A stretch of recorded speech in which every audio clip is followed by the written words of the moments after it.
Welcome students. मैं हूं doctor Zubair. आज आपको सेल के बारे में कुछ बताना चाहता हूं। तो सबसे पहले सेल के बारे में आप समझ लीजिए कि सेल होता क्या है। सेल को हम कोशिका कहते हैं और ये जो है जितने भी लिविंग ऑर्गेनिज्म होते हैं उनके अंदर इसको हम बेसिक यूनिट ऑफ लाइफ कहते हैं और साथ ही साथ इसको हम structural and functional unit of life भी कहते हैं। इस बारे में थोड़ा मैं जल्दी लिख करके आपको बता देता हूँ। तो सेल के बारे में देख लीजिए। सबसे पहले basic structural and functional unit of life. तो लाइफ का मतलब आप जानते ही हैं कि लाइफ को हम बोलते हैं जितने भी लिविंग ऑर्गेनिज्म हैं उनके अंदर लाइफ होती है। और मेन जो ऑर्गेनिज्म है उसका जो कॉन्स्टिट्यूएंट है यानी कि जो बना होता है ऑर्गेनिज्म वो बना होता है सेल से। अच्छा, इसमें बेसिक का मतलब आपको मैं बता रहा हूं, अभी स्ट्रक्चरल फंक्शनल यूनिट का भी मतलब आपको बता रहा हूं। तो सबसे पहले ये देख लीजिए कि सेल जो होता है, सेल से बनते हैं हमारे टिश्यूज और टिश्यूज से मिलकर के बनता है आपका ऑर्गन। ऑर्गन से मिलकर के बनता है आपका जो आता है वो आता है ऑर्गन सिस्टम। और ऑर्गन सिस्टम से आपका फिर बन करके आता है बॉडी। ठीक है, जिसको आप बॉडी स्ट्रक्चर के नाम से भी जानते हैं। अब समझ लीजिए, यहां पर मैं आपको समझाने जा रहा हूं कि जो कोशिका होती है it is the basic unit of life. यानी कि सबसे पहले आप देखें तो बॉडी जो बन रही है वो बन रही है किससे? सेल से। यानी कि सेल जो है वो यूनिट है, यानी कि एक इकाई है, सबसे छोटी इकाई। जैसे कि एक मकान के अंदर एक ईंट का जो रोल होता है वो आप जानते हैं कि एक ईंट जो है वो क्या है? वो यूनिट है। यूनिट है किस चीज का? घर का, यानी कि होम का। जो होम के जो यूनिट हो गया वो क्या हो गया? आपका ब्रिक हो गई। वैसे ही पूरी होल बॉडी के लिए जो आपकी इकाई होती है, जो आपका यूनिट मानी जाती है, वो कहलाई जाती है क्या? सेल। तो सेल को हम बेसिक यूनिट के नाम से भी जानते हैं। और ये आपका सेल जो है वो जब ऑर्गेनाइज होते चले जाते हैं, मिलते चले जाते हैं, जोड़ते चले जाते हैं, तो वो बनाते हैं टिश्यूज। ठीक है, जैसे आप ये चीज देख रहे हैं, ठीक है, आपकी बॉडी का जो मसल्स वगैरह ये सारी जो चीजें आप देख रहे हैं ये सब क्या है? एक तरह से टिश्यू है। ठीक है, अगर आप इसको काट करके छोटा सा एक पीस निकाल करके माइक्रोस्कोप में देखेंगे तो वो आपको क्या दिखाई देगा? वो टिश्यू है, लेकिन उसके अंदर होगा क्या? यूनिट क्या है उसकी? सेल है, यानी कि कोशिका। ठीक, अब यही टिश्यूज फर्दर जब ऑर्गेनाइज होते हैं यानी कि और ज्यादा जोड़ते चले जाते हैं जब सेल्स इसी टिश्यूज के अंदर, तो आपका बनकर तैयार होता है ऑर्गन। ऑर्गन यानी कि अंग। ठीक, तो अंग में आपका क्या आ गया? जैसे आप हार्ट की बात कर लें, ब्रेन की बात कर लें, लंग्स की बात कर लें, ठीक है, किडनीज की बात कर लें, तो ये अलग अलग आपके क्या है? ऑर्गन्स हैं। बने हुए किससे हैं? सेल से। क्यों? क्योंकि सबकी जो बेसिक यूनिट है वो क्या है? सेल है। यानी ऑर्गन टिश्यूज से बने हैं, लेकिन टिश्यूज किससे बने हुए हैं? सेल से बने हुए हैं। तो आप अगर देखें तो ऑर्गन भी किससे बने हुए हैं? सेल से। ठीक, तो ये चीज आप समझिए कि जो भी आपके बॉडी के अंदर जो ऑर्गन्स हैं वो सारे ऑर्गन्स की जो यूनिट है वो भी क्या है? सेल है। यानी कि होल बॉडी जो है वो अगर आप देखें तो उसका जो बिल्डिंग ब्लॉक हो गया, यानी कि बॉडी ब्लॉक एलिमेंट जो हो गया वो क्या हो गया? आपका सेल हो गया। इसको याद रखिए। ठीक, यहां पर मैंने आपको बताया। अब ये फर्दर जब फर्दर ऑर्गेनाइज होंगे यानी कि और फर्दर जो सेल्स ऐड होंगे यहां पर, तो वो बनकर के तैयार होगा आपका ऑर्गन सिस्टम।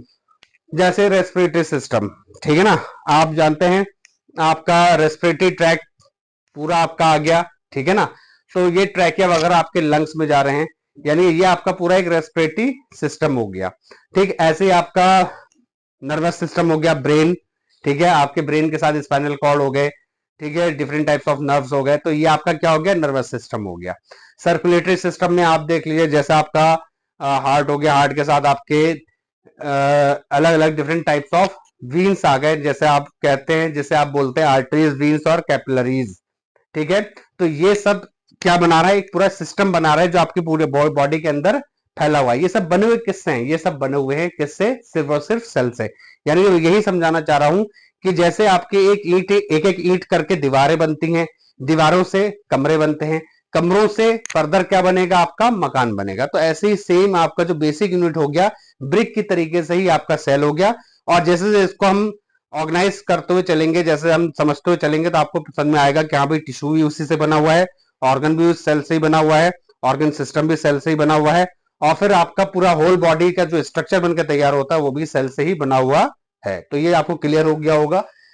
अच्छा, अब इसमें एक चीज ये समझ लीजिए, जैसे मैं आपको बता रहा हूँ स्ट्रक्चर, आपको अभी मैंने यहाँ पर दिखा रखा है स्ट्रक्चरल लिखा हुआ, तो आपके सामने मैं खड़ा हो गया, मेरी बॉडी है, स्ट्रक्चर हो गई यानी ये संरचना।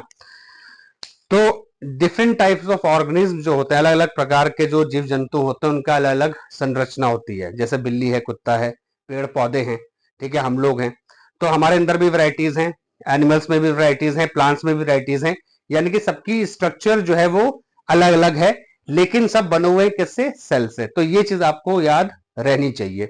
अच्छा, अब उसी में ही आप अलग अलग फंक्शन भी देखेंगे, ठीक है ना। हमारे अंदर जैसे मैं आपको बार बार बोर्ड में लिख समझा रहा हूँ, लिख करके समझा रहा हूँ, यानी बॉडी मूवमेंट भी आपको देखने को मिल रहा है, मेरे लिप्स हिलते हुए देख रहे हैं, मैं बता रहा हूँ मेरी बॉडी मूवमेंट्स में हैंड्स वगैरह भी हिलते हुए आप देख रहे हैं। तो ये क्या है? What is this? ये एक्चुअल में है फंक्शन, यानी कि ये सारे फंक्शन जो हैं वो कौन परफॉर्म करवा रहा है हमसे? सेल, यानी कि वो क्योंकि सारे के सारे एक साथ इकट्ठे हैं तो उससे क्या हो गया? ऑर्गन बनकर के तैयार हो गया, ठीक है ना। लेकिन इसके अंदर है क्या? टिश्यूज हैं। ये आपकी बॉडी के अंदर जो इंटरनल जितने भी आप मैटर को देख रहे हैं, मतलब जो भी इंटरनल आप देखोगे एनाटॉमी बॉडी की, उसके अंदर आपको different type of organ system मिलेगा, लेकिन है इसके अंदर बॉडी स्ट्रक्चर के अंदर, यानी कि बॉडी के अंदर, और यही सारे बॉडी ऑर्गन्स अलग अलग अपने फंक्शन को परफॉर्म कर रहे हैं। हार्ट अपना काम कर रहा है पंपिंग का, ठीक है, ब्लड सर्कुलेशन का, ठीक। दूसरा ब्रेन, वो अपना थिंकिंग और रीजनिंग का काम कर रहा है। रेस्पिरेटरी ऑर्गन्स, लंग्स वगैरह वो अपना काम कर रहे हैं, रेस्पिरेशन में हेल्प कर रहे हैं। किडनीज जैसे फिल्ट्रेशन, ठीक है, ब्लड को प्यूरिफाई करने में हेल्प कर रहे हैं। तो क्या है, सबका अलग अलग अपना फंक्शन है। तो ये चीज आपको समझ में आनी चाहिए कि जो सेल है वो हमारी बॉडी का बेसिक यूनिट भी है, हमारी बॉडी का स्ट्रक्चर भी हमारी बॉडी को प्रोवाइड कर रहा है, यानी कि डिफरेंट ऑर्गेनिज्म में, डिफरेंट एनिमल्स में, प्लांट्स में अलग अलग उनके क्या है स्ट्रक्चर भी है, और उसी के साथ उनके अलग अलग फंक्शन भी है। तो ऑल बिकॉज ऑफ सेल्स, यानी कि सब कुछ जो हो रहा है वो कोशिकाओं की ही हेल्प से, उसकी सहायता से ही हो रहा है। यानी कि हमारी बॉडी भी कोशिका से बनी हुई है। और ये भी आपको बता दूं कि ह्यूमंस के अंदर कितनी होती हैं सेल्स, ये आपको पता होना चाहिए। ह्यूमंस के अंदर 10 की पावर 14 सेल्स होती हैं, जिनको आप 100 ट्रिलियन के नाम से भी जानते हैं, ठीक है ना। तो ये पॉइंट आप नोट डाउन भी कर सकते हैं, इसको लिख सकते हैं। बाकी आपको मैंने फिलहाल एक कम टाइम में इसको समझाने की कोशिश करी है, ध्यान से सुनिएगा, दोबारा से आपको समझ में आएगी। अब इसके बाद मैं आपको और भी कुछ चीजें बताना चाहता हूं। जैसे डिस्कवरी की बात आती है, डिस्कवरी में आपको ये पता होना चाहिए कि लिविंग सेल भी है और डेड सेल भी है। तो डेड सेल की सबसे पहले डिस्कवरी करी गई, ठीक है। और ये याद रखिएगा कि अगर सेल को देखा जा सकता है तो वो देखा जा सकता है सिर्फ और सिर्फ with the help of microscope, यानी कि सूक्ष्मदर्शी द्वारा ही आप कोशिकाओं को देख सकते हैं, नहीं तो अदरवाइज आप ऐसे नहीं देख सकते, ठीक। कुछ एक्सेप्शनल केस हैं, वो मैं आपको भी थोड़ी देर में बताऊंगा, लेकिन फिलहाल इतना याद रखिए कि जितने भी सेल्स हैं वो आपको मैक्सिमम जो है वो आपको किससे दिखाई देंगे?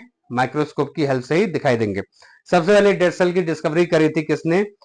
रॉबर्ट हुक ने 1665 में। और वो जो डिस्कवरी करी थी वो एक्चुअल में जो था वो एक छाल थी, यानी कि बार्क ऑफ द ट्री था। और उसको उन्होंने क्या करा है, उन्होंने डायरेक्ट छाल नहीं लिया था, एक्चुअली उन्होंने लैब में ही अपनी एक बॉटल का जो कॉर्क होता था, जिससे बॉटल को हम बंद करते हैं, अब आजकल तो उसका चूड़ीदार वो आ गया, कैप आ गया, लेकिन पहले जो है वो स्टॉपर आते थे, अब वो कैम्बियम से ही बने होते थे, यानी कि वो एक तरह से छाल से ही बने होते थे। उसके अंदर जो है डेड सेल होते थे, जैसे कि आपको मैं बता ही रहा हूं, अभी उसके बारे में समझ लीजिएगा। तो यहां पर उन्होंने जो है कॉर्क को छोटे छोटे बारीक बारीक स्लाइसेस काट करके और उन्होंने माइक्रोस्कोप से देखा, तो उनको क्या दिखाई दिया? हनी कॉम, यानी कि एक तरह से शहद की छत्ते की तरह डिफरेंट छोटे छोटे कंपार्टमेंट्स उसके अंदर दिखाई दिए। तो उन्होंने सबसे पहले उसको सेलुला बोला। सेलुला का मतलब होता है कंपार्टमेंट या फिर रूम, यानी कि इसका मतलब ये हो गया कि जो उन्होंने देखा वो स्लाइस करके कॉर्क को देखा और उसके अंदर उनको डिफरेंट कंपार्टमेंट्स देखने को मिले, ठीक है, और इसलिए उन्होंने उसका पहला नाम जो रखा वो रखा सेल, ठीक। अच्छा, ये तो हो गया डेड सेल के बारे में। अब हम बात करते हैं किसकी? लिविंग सेल के बारे में।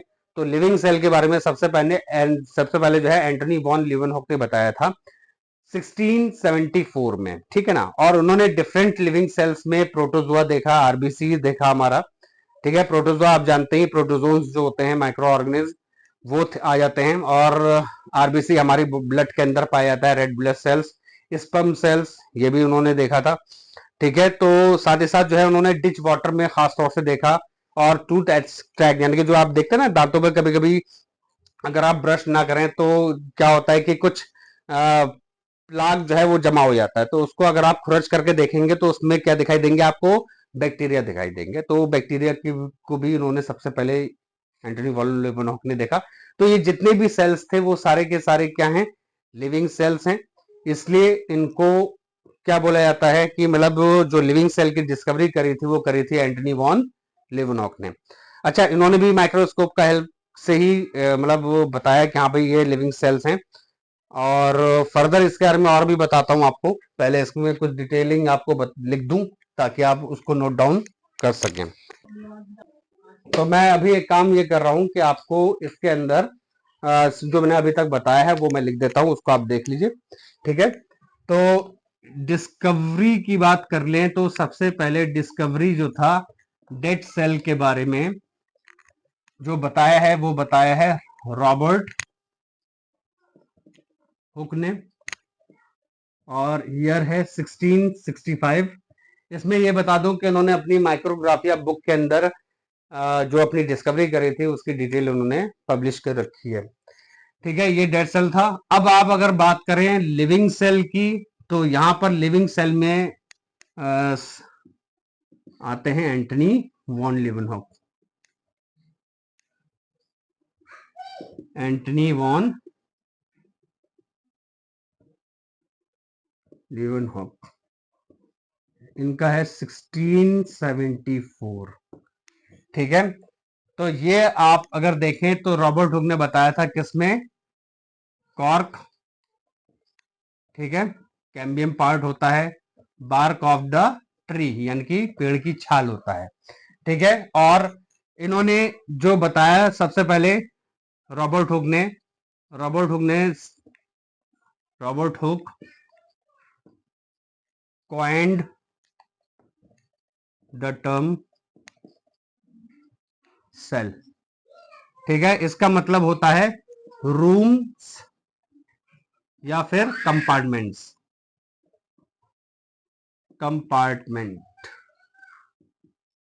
ठीक है। इसके बारे में आप देख लीजिए, रूम्स या फिर कंपार्टमेंट, ये आपको याद रखना है। और ये कैसा दिखता है, लगभग हनी कॉम्ब लाइक, शहद के छत्ते की तरह दिखाई देता है, ठीक है। जो उन्होंने देखा कैम्बियम के अंदर वो वही चीज आपको देखने को मिली। अच्छा, यहाँ पर जो लिविंग सेल्स बताए थे, इसमें लिविंग सेल्स में आप देख लीजिए तो सबसे पहले आरबीसीज की बात करी थी एंटनी वॉन लीवनहॉक ने, प्रोटोजुआ के बारे में बताया था, ठीक है। और बैक्टीरिया के बारे में इन्होंने बताया था, ठीक। और स्पर्म सेल के बारे में भी इन्होंने बताया था।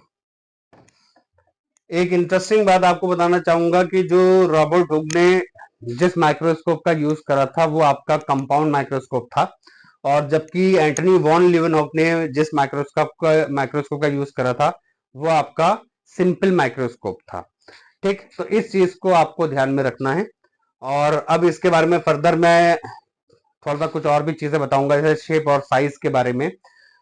इसको ये समझ लीजिए कि जो भी सेल्स होते हैं वो अलग अलग डिफरेंट शेप और साइज के भी होते हैं, कुछ बहुत लंबे होते हैं, कुछ छोटे होते हैं, कुछ मोटे होते हैं, कोई स्फेरिकल शेप में होता है, कोई राउंड शेप में होता है, कोई ओवल शेप में होता है, तो मतलब डिफरेंट शेप्स के ये हो सकते हैं, ठीक है। अच्छा, एक चीज और आपको एड ऑन कर दूं कि जो भी एनिमल का साइज होता है, ठीक है ना, तो वो इसका मतलब ये नहीं कि उसके अंदर सेल्स का साइज बड़ा होगा, ये ऐसा नहीं होता।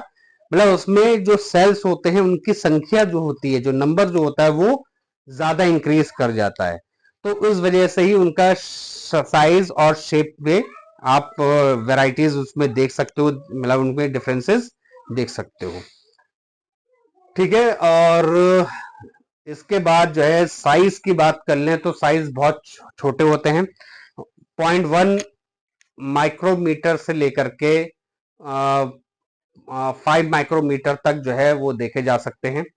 और ये सब जो है क्योंकि हमारी आई का जो रिजोल्यूशन पावर होता है, यानी कि जो हमारी आंखें जो देख सकती हैं वो 200 माइक्रोमीटर तक देख सकती हैं। उसके नीचे अगर वैल्यू जाती है, मतलब अगर इससे छोटा कोई माइक्रो ऑर्गेनिज्म होता है या कोई भी वस्तु होती है, तो फिर हमारी आंख उसको नहीं देख पाएगी, फिर हमें माइक्रोस्कोप की जरूरत पड़ेगी। तो ये पॉइंट भी आप नोट डाउन कर लें, आप लोग के लिए बहुत जरूरी है। बाकी इसमें अब फर्दर आपको मैं थोड़ा सा ये बताऊंगा कि भाई टाइप्स क्या होते हैं, तो टाइप्स के बारे में मैं आपको थोड़ी देर के बाद बताता हूँ। Thank you very much.